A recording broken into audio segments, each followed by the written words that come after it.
Hello and good Monday evening to all of you listeners here on the We Book It podcast. Welcome to another edition of Monday Night Raw Dog. I am your host, Coach, and I am joined once again by probably the best producer, the best co-host in the league. You better not mess with him. His name is Big Daddy C. C, how you doing, man? Thank you for the introduction. I appreciate it. I'm good, man. I'm good. Had a little nap earlier, man. So refreshed. I was able to catch Raw while I was at work and watched more of it once I got home. And so not too bad of a show. So I'm ready to talk about it and see what's gonna happen in the coming weeks. Well, we got the probably the best segment was the opening segment, the one we've all been waiting for. Exactly. John Cena makes his entrance as a heel to a chorus of boos. Like it was deafening how many boos he was getting, and he toys with the crowd, puts the microphone down like he's gonna not gonna talk. They boo him. He picks it up. They cheer him. Then go back to booing him. Let's go Cena. Cena sucks chance. Um, F you Cena chance. I mean, it was of all variety. But what was he going to say was the big question. And I'm going to be honest, he went a route I was not expecting and basically blamed the fans for 25 years of torture because he did everything he could to win their approval, but yet it was never enough, and that he wanted out of this toxic relationship, basically calling them all whiny bitches. And even to the people that were wearing his shirt, he's like, you guys are good, but at the same time, you're not good because you're part of the problem too. And it was, I mean, I want to say, I think probably the best promo of his career. And there's a reason why he is the GOAT with what he was doing. You could sense the emotion in his in his voice and how he was acting as he was talking and playing the crowd. I mean, he had them in the palm of his hand. He could just say one thing and they would immediately start chanting something. And then finally, Cody Rhodes comes out with the whole crowd singing his tune. Um, and he comes out and he says, I was excited to see that I was going to face you, John Cena, but not this version. And Cena even tries to say, well, listen here, kid, to which sets Rhodes off, who, by the way, calling a almost 40-year-old man a kid, just kind of seems a little off, in my opinion. But I digress. Anyways, that sets Rhodes off. He said, you better find the real John Cena because I don't want to be facing this whiny bitch at WrestleMania. And drops the mic, walks off, and Cena's standing in the ring. Crowd boos some more. Cena then walks out, and then Michael Cole goes in on Cena on commentary, calling him a prick. And it was just a great. It was a 30-minute segment, and honestly, it only felt like 5 minutes because of how much was going on, and you were just relishing in every single second of it. Um, See, what'd you think of that opening segment to Raw? Man, yeah, I was watching that part like while I was working. I had like 1 hour left of like work like on site in the office.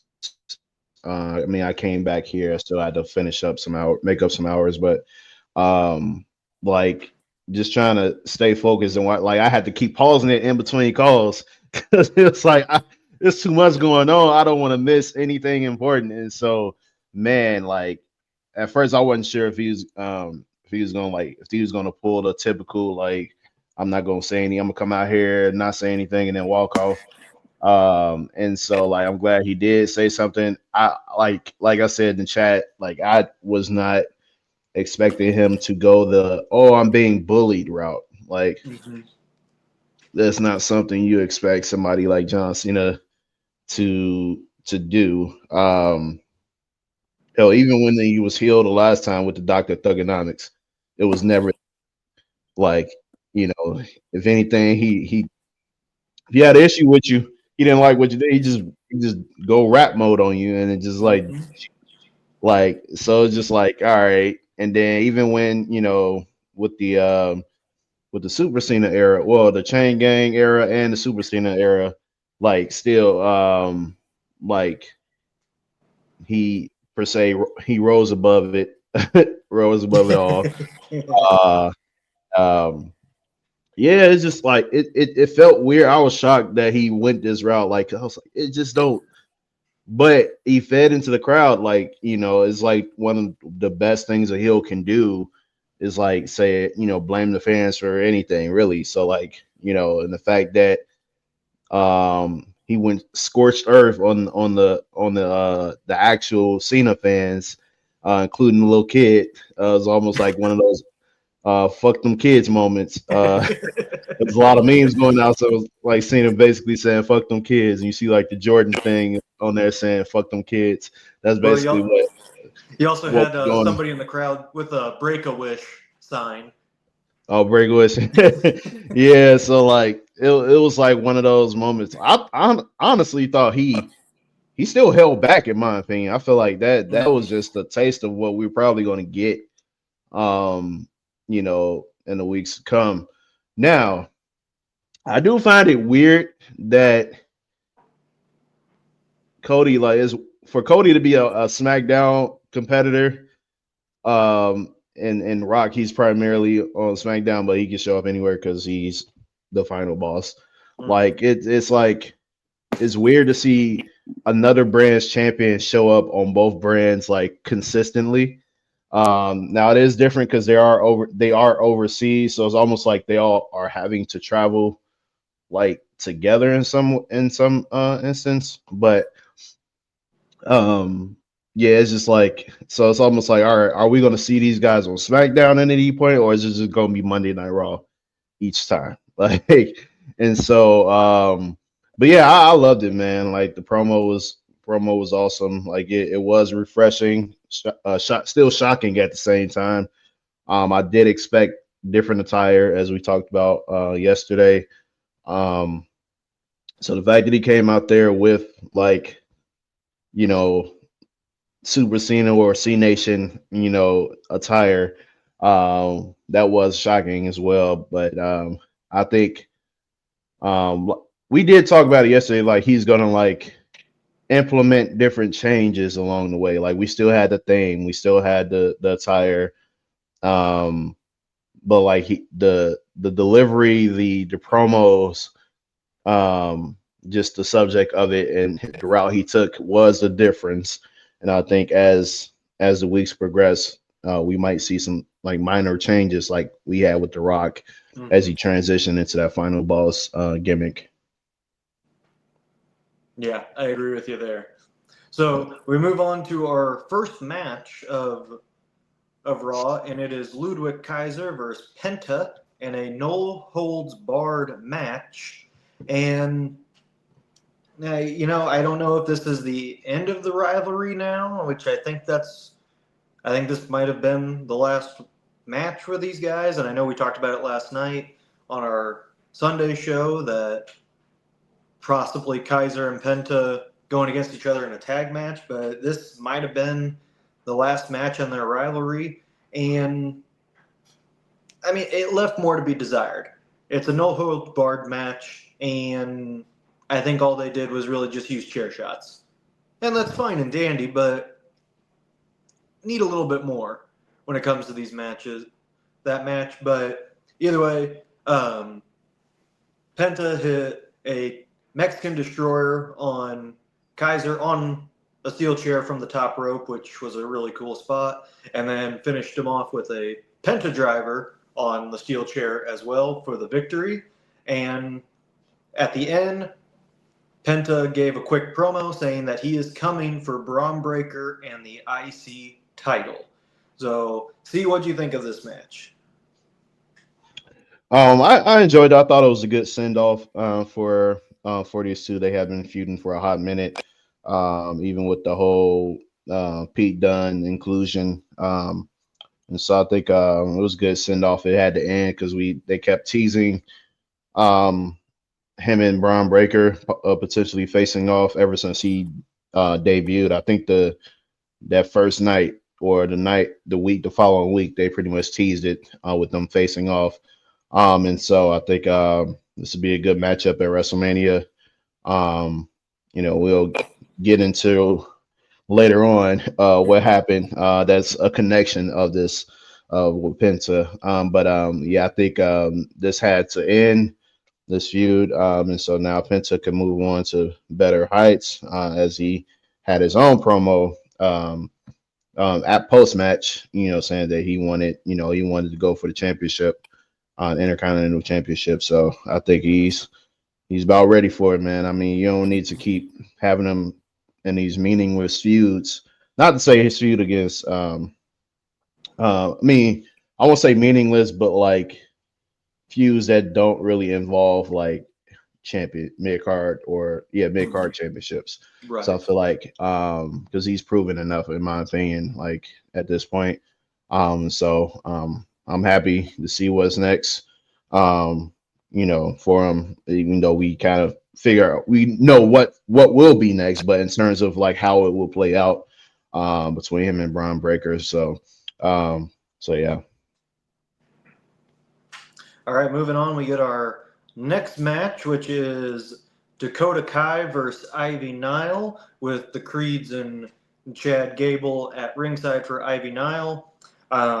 Match starts, quick suplex from Nile, then all of a sudden Rey Mysterio and Dragon Lee come out. They fight off American Made. Chad Gable goes to the crowd, distraction. Kai hits the running knee and gets the pinfall, and yeah, that was pretty much it. A very short match. I just wonder if this was cut short for time because of the opening segment. But yeah, that's all I have to say about that match. See, I have a feeling I know where you're going with this, but I still want to hear your thoughts. Mm, Pittsburgh. Yep, that's what I thought. All right. So then we get to our next match, which is Jay Uso versus Austin Theory. But before the match, um, oh, how could? Oh man, I feel stupid. Completely ignored this. Before that match even starts, we get a contract signing between Bianca Belair and Io Sky for their WrestleMania match, and they both do their trash talk and everything, saying, I'm gonna win. I respect you, but I'm gonna win. Don't disrespect me again. And both sign the contract, and you think, okay, this is probably the most normal contract signing we've ever seen. And then Rhea Ripley's music hits, and she comes out guns blazing for Bianca, and they get into it. Io tries to separate them again. Of course, she gets disrespected, and finally, Rhea headbutts Bianca, puts her on the table, then power slams Io into Bianca, and then steals the contract and signs her name in the WrestleMania match, to which Adam Pearce, very distraught about it, which we get a quick backstage segment with him and Rhea talking about signing the contract, to which Rhea said, "This is viable in a court of law. I'm in the match now. You can't take that away from me." And then another brawl breaks out between Bianca and Io, but it's looking like a triple threat match for the Women's World Heavyweight Championship. See your thoughts on that contract signing and the aftermath. I missed that part. Did they not air that? Which one? The ending? No, the backstage brawl, the segment. No, they did. I think it was right before. I think it was right before Jay Uso's entrance that they did that. Oh, I guess I must have been trying to skip past all the ads and Hmm. accidentally skip past that part. Then, yeah, okay, all right. So, yeah, I definitely missed that part, so I'm about to go back and watch it. But, uh, Yeah, the contract signing, yeah, I enjoyed it. I knew what was going to happen. Like it, contract signings, they never end on a peaceful note. It's historically they're not designed to end on a peaceful note. So we know Rhea. Well, she wants her title back because she felt like she got screwed over. Bianca had no business being out there. Blah blah blah. So um, I believe that obviously, yeah, we're gonna get the triple threat. I do not see Io Sky retaining. I love Io, but I don't think her time as world champion is like we I'm well past it. You know, um, she's good as a challenger. Don't get me wrong. Like you can use her for challenges and stuff like that. At this point, I don't even care. But as long as she doesn't win a championship again, I'm good. I think there are more deserving women to have the championship gold at this point in time. So yeah, I'm excited for it. I thought it was a good segment.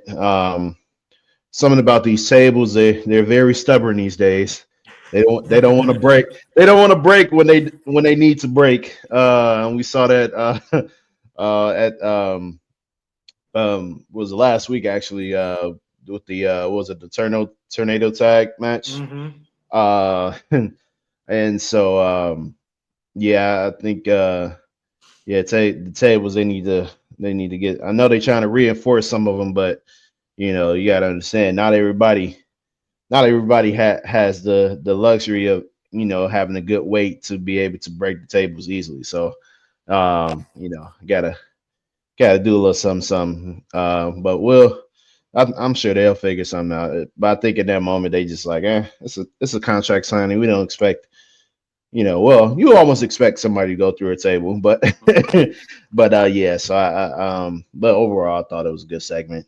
So can't wait for the triple threat match.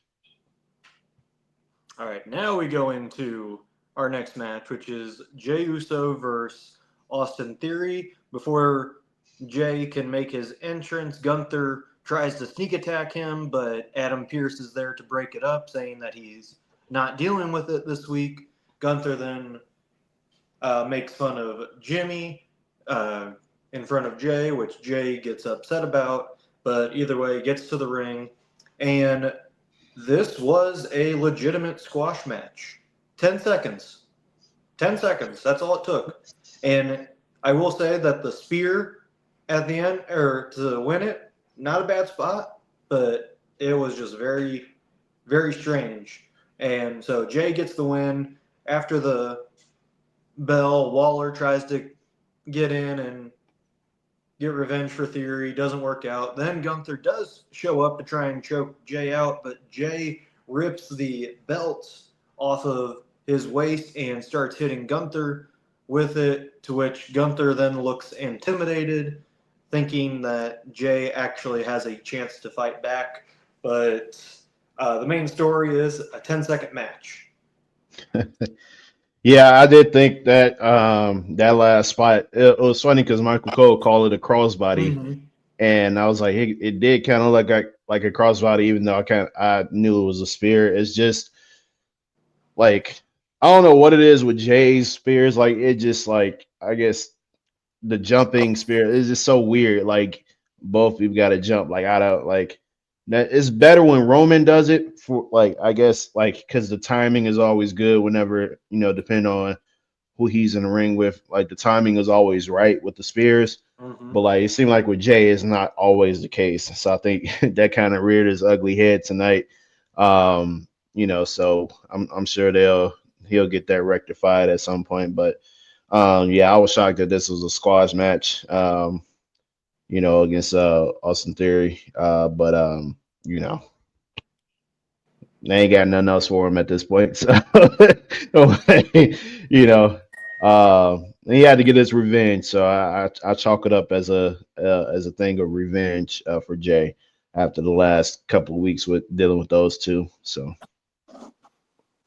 So before we get to our next match, For those of you just now watching, our colleague Fritos is just now starting Monday Night Raw, watching it, and he is currently blowing up our group chat with Cena's heel, and he brought up the break a wish and everything like that. So it's just it's Fritos never change, man, never change. That's all I'm gonna say. um, we get to our next match, which is the Creed brothers, are American made, versus LWO, which is consisting of Rey Mysterio and Dragon Lee. Also, um, hurtful to Dragon Lee, he had to come out with Rey Mysterio's music instead of his own music.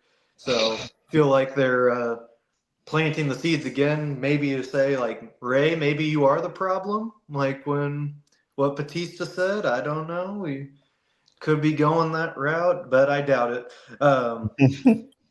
Either way, I mean this match was all right.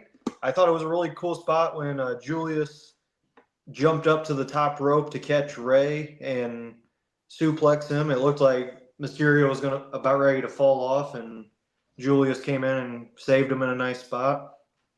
But everything's going well. Then Mysterio hits the 619 on Julius, gets the pin, fight over. And then so I'm reading this on Bleacher Report, and they have an official name for this guy. Mm-hmm. Grande Americano is what they're calling him. Showed up and took out both Lee and Mysterio, and of course everyone is under the assumption that it is Chad Gable, and that's how the segment ends. So it's, I thought they saved it last week with this storytelling, and we go right back to square one, and it is very, very weird. Um, but got to give credit to the performers. I think they're doing what they can with what they're being told. So this is either going to be really, really great, or it's going to be really, really bad. So we're gonna find out as this story unfolds. See your thoughts on the match and the post-match beatdown. God, man. I beat them by 41 points. Jesus. Okay. What was it? Oh no, it was a 40 still. It was the Knicks beating the Miami Heat. They had a 41 point third quarter Ooh. in the win. So they Yeah, they went won. crazy. They went crazy. Um but no, what I don't know, man. Like the LW is like, what's the end game, man? Like my thing is at this point, we got Cena turn heel. Hell, damn it, turn Ray Hill. Shit, like, Mm-hmm. like, Mm-hmm. what we doing, man? Like, Ray, come on, bro. Like at this point, I would love to see a heel Ray again. Like, for the first time in WWE, I would love to see a heel Ray. Like, he's never been heel since he got to the WWE. He's always been this baby faced underdog guy, and but like, man, if we can get like a like something like he had in that in WCW with the what was the name of the group? I forget. Um, him and Conan and all those guys. That was when he was unmasked. Mm-hmm. I'm Um, thinking. Yep. yeah. And so man, we can get something like that. I don't know if you're gonna get rid of the mask, but if he did, that would be crazy. Like, man, I think it's time, man. He ain't got nothing else to lose. He already a Hall of Famer. Yep. So like he's just there to help, help propel the younger guys, man. So I think at this point, my guess, I feel like he should just turn on the LWO and then align himself with American Made, and then really be that the guy that is teaching Chad Mm-hmm. Gable. I like it. I like it. Hey, it story writes itself. I mean, like, what better luchador to learn from than Rey Mysterio? Mm-hmm. And so, in fact, I'm calling it right now. I think that the luchador he is learning from is Rey Mysterio, and we gonna need to find out. My guess is we're gonna find out at WrestleMania. We're gonna find out at WrestleMania. It's gonna be like a tag team match. I don't know how they gonna play it out, but I think it's gonna result in Rey Mysterio shocking the world, turning heel, turning on Dragon Lee and the LWO, and we gonna get a heel Rey Mysterio. And yeah, so we'll see how what happens with that. But that's what I want to happen. I think it's time for Ray to turn heel. I'm tired of seeing babyface Ray, because they ain't going nowhere. Like it's, I'm done. All right, so we get to our main event, but before that, Seth Rollins came out to the ring, basically recapping last week's Monday Night Raw. Talked about how Roman Reigns and CM Punk are going to be talking on SmackDown on Friday, and that he is going to be making a visit. So, really, just a filler segment there. Nothing really much to talk about. We'll talk about it more on Friday night after SmackDown. So, main event. It is an Intercontinental Championship match between Braun Breaker and Finn Balor, and it is one-on-one, no Judgment Day involved, and just a lot of good back and forth between the two. Loved on commentary how they were talking about the desperation of Finn Balor, about how he hasn't won a singles title since 2019, which I didn't realize, which is crazy to think. Um, so eventually, Dom and Carlito came out, got the distraction, and right as Breaker was what looked like he was going to hit the Frankensteiner, Mysterio came out and rattled the ropes, knocking Breaker off, but in turn dropping Balor on his junk on the ropes and leaving him in serious pain. To which Breaker takes that advantage, hits the Frankensteiner, and then hits a spear for the victory. He retains his IC championship. But after the match, Mysterio and Carlito start coming after Breaker, only for Penta to come out and save Breaker from the attack. He then picks up the IC title, hands it back to Braun, and they have a stare down as Raw comes to an end. See your thoughts on the main event. I thought it was pretty solid. Obviously, Finn. I think him and Ron have some good chemistry in the ring. And I do think um, this is probably the best way to end it in the rivalry between these two. And now we can get everything set up with what we pretty much talked about with Finn possibly going against Dom Mysterio. There's been some tension there over the last month or so. And so I believe that this is next course for Finn, him and Dom Mysterio. I'm pretty sure he's going to blame Dom for losing the match, and then there's going to be a big implosion of the Judgment Day, which I'm cool with. It's about time to end it. Like, Yes. I'm over. I've been over Judgment Day, and so I think that's what's going to happen with that. And then the aftermath with Penta pretty much setting up their match at WrestleMania, which I am excited to see. We've been getting teased for it for a long time. So now it looks like we're on the verge of getting it. So yeah, pretty solid match, good aftermath. And so pretty good show. Yeah, solid show. I mean, obviously, the first segment and the main event kind of were the highlights of this Raw, but overall, I thought a very, very good show, especially in between. Um, Maybe not at memorable matches, but they definitely did their part. So, overall, yeah, I'm going to give it a solid B for this episode of Monday Night Raw. See any final thoughts? No, I give it a B as well. I mean, a lot of us really tuned in for one reason, Hmm. Cena and Cody. So we got that at the start of the show, and so it was almost like, all right, let's get this out the way because more than likely a lot of y'all not going to really pay much attention to the to the rest of the show unless you really want to see what else is going to happen. Hmm. And so I was shocked we didn't get any CM Punk or Roman this week, but we'll see what happens on SmackDown, as Rollins have already teased that. So SmackDown shall be a very interesting one. I'm wondering when we're gonna see the final boss again.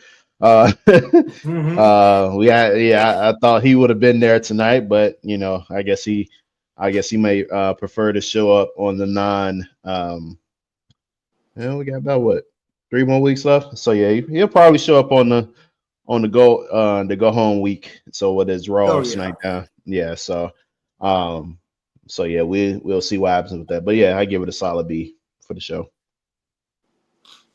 All right, that's going to wrap up another edition of Monday Night Raw Dog. Thank you to all of our listeners for tuning in. If this is your first time listening, don't be afraid to hit that like and subscribe button. And this is not your first time and you want your friends or family to start listening, just share our name around. We are the We Book It podcast. We are on all forms of social media: X, Facebook, Instagram. We are on Spotify, getting back on Apple Podcast. We are on Twitch.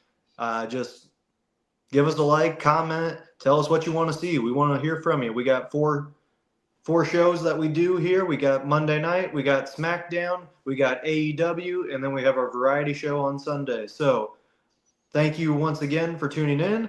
For my producer, oh whoops, this way. For my producer, Big Daddy C, I am Coach, and we will see you all next week on another edition of Monday Night Raw Dog. See you guys. Thanks for tuning in.